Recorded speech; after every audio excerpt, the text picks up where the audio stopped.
No one has a greater stake in the outcome of events that are unfolding today than your generation.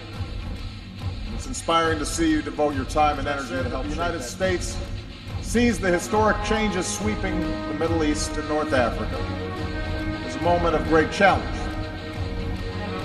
but also a moment of opportunity for greater peace and security for the entire region. I intend to work with you to seek a peace that will address our security concerns. Incredible new video just into our newsroom of a massive twister hitting central Oklahoma. Rick has been watching. Oh my God! Back up! Oh no!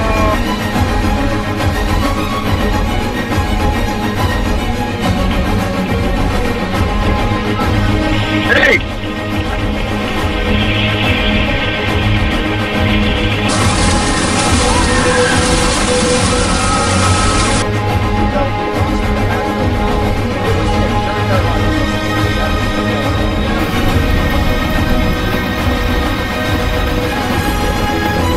Forever change without along the state's flood zone. Here, he and his crew were on the ground in central Oklahoma. He is also a severe storms researcher. Tim, welcome.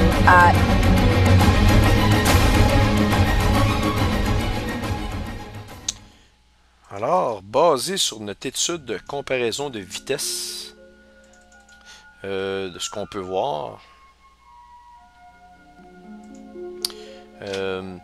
donc, Planète X entrerait dans le Vierge, un petit peu à l'extérieur de Pluton, et ça y prendrait environ seulement 5 mois, maximum 6 mois, se rendre à sa périhélie, c'est-à-dire dans le ciel du Taureau. Vraiment, ça serait vraiment dans une période très courte qu'elle ferait cette distance-là. Donc, si elle traverse au mois de décembre 2012 l'écliptique, et qu'elle prend seulement 5 mois, on arrive ici environ au mois de mai. Ce qu'on a trouvé intéressant, c'est un document de la NASA qui est sorti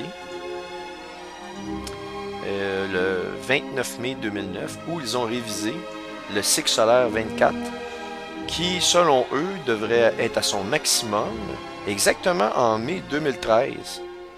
Et c'est assez intéressant, est-ce que la NASA sont en train de nous dire quelque chose entre les lignes, parce que au début c'était 2012 et tout à coup avec cet article-là, ils ont remis ça en 2013. Ce qui ne veut pas dire qu'on peut ne pas avoir de très mauvaises tempêtes magnétiques ou éjection de masse coronale du Soleil d'ici ce temps-là. Mais c'était un point que je voulais vous apporter mon attention. On va revenir à cette orbite-là ici. On va grossir l'image, que vous puissiez mieux voir l'ensemble, la vue de l'ensemble. Et si on regarde, donc, les points les plus critiques, c'est lorsque Planète X va traverser ici l'écliptique, parce qu'elle va pouvoir commencer à créer des alignements. Elle va être dans le plan de l'écliptique. Donc, il y a énormément de planètes qui gravitent dans ce plan-là. Et donc, l'interaction électrique va être accrue. Donc ça, c'est une période critique. Et la période vraiment énormément critique, c'est, vous voyez les deux triangles, c'est à son approche à sa périhélie et lorsqu'elle va quitter la périhélie. C'est vraiment cet arc, cette distance-là ici, si vous voulez, dans laquelle on peut s'attendre au pire et même que notre Soleil devienne une nova. Alors, lors des dernières capsules, on a bien vu que, basé sur l'orbite, que le moment le plus critique serait aux alentours au niveau de la périhélie. C'est-à-dire, on parle, selon nos attentes, du mois de mai, juin 2013. Et on vous avait montré aussi cette annonce de la NASA qui annonçait effectivement un changement pour le point maximum du cycle solaire 24 étant remis au mois de mai 2013. Maintenant, on va vous montrer 3 autres convergences vers l'année 2013 qui sont extrêmement intéressantes. La première, c'est au niveau de la réforme du président Obama. Et vous allez voir. Voici. Ça s'appelle le HR 3200. Ce qui est spécial, c'est le 111e congrès. Pour la première session, ça fait 11-11. 11 étant le chiffre de la destruction totale au niveau de la Bible. 11-11. Alors, on va aller tout de suite à la page 1001 de la réforme d'Obama.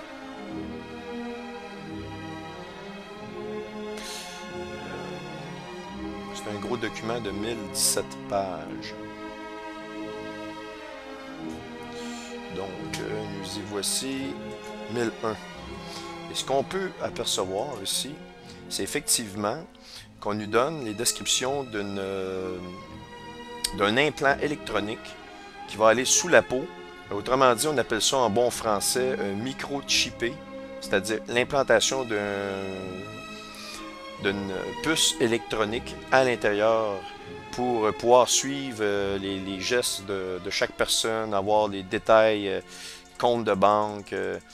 Ils vont pouvoir faire en sorte que toutes les transactions électroniques au niveau monétaire, vous allez passer votre main qui contient l'implant et il va y avoir des crédits automatiquement enlevés dans votre compte.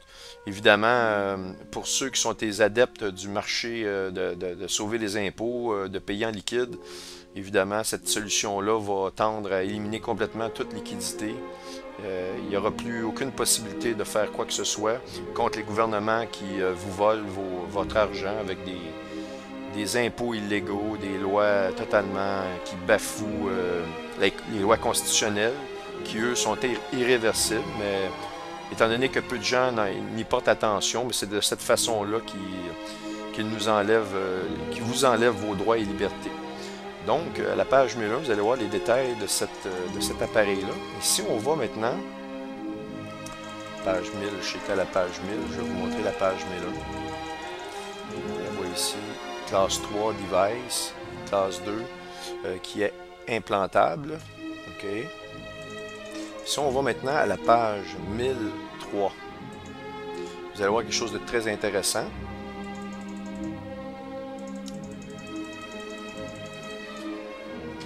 On parle que cette solution d'implanter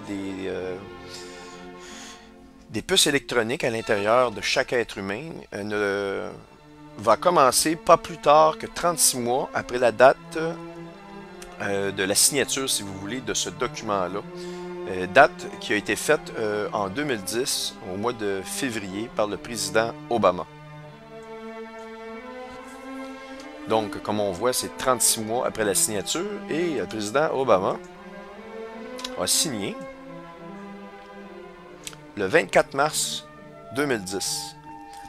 Donc, si on calcule 36 mois à partir, vous avez même une vidéo, vous pouvez prendre en note ici, c'est de Washington Post, la source.